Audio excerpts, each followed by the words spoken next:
एक दिन शेख चिल्ली यह सोच रहा था मुझे कौन सा काम करना चाहिए जिससे मेरा घर चल जाए। शेख चिल्ली के दिमाग में आया क्यों ना मैं एक शॉप ही खोलूँ और उस गांव में एक छोटी सी दुकान खोल ली। शेख चिल्ली पूरे दिन दुकान पर ही रहता और शाम को अपने घर चला जाता था। लेकिन एक दिन शेख चिल्ली काफ़ी देरी होने के कारण वहीं रुक गया और सोचने लगा कि थोड़ी देर बाद ही निकलूँगा। रात काफ़ी हो चुकी थी। वह शेख चिल्ली अपनी दुकान बंद कर कहीं जा ही रहा था कि कुछ लोग सामने से आते हुए दिखाई दिए। शेख चिल्ली ने पूछा कि आप लोग कौन हैं? तो वे कहने लगे हम सौदागर हैं और यहाँ पर कुछ सौदा करने के लिए आए हैं। शेख चिल्ली ने कहा अब तो बहुत रात हो गई है, अब तुम कैसे सौदा कर सकते हो? तुम्हें तो सौदा करने के लिए कल आना चाहिए।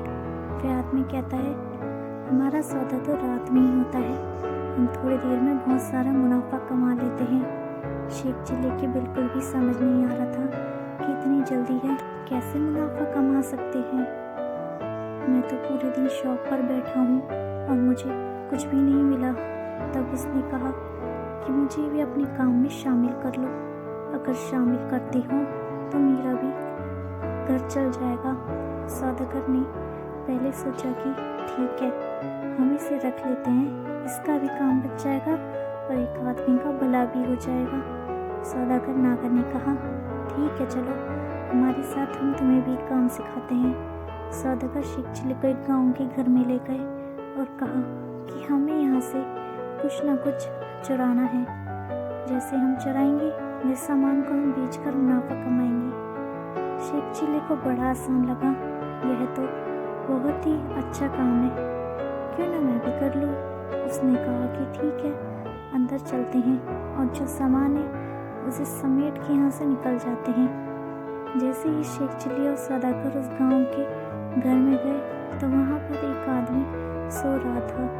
बाकी सौदागर तो सामान समेटने में लग गए और शेख चिल्ली यह सोचने लगा कि इस बर्तन में क्या रखा है। जैसे उसने बर्तन खोला तो उसमें दूध रखा हुआ था। शेख चिल्ली को बहुत भूख भी लग रही थी।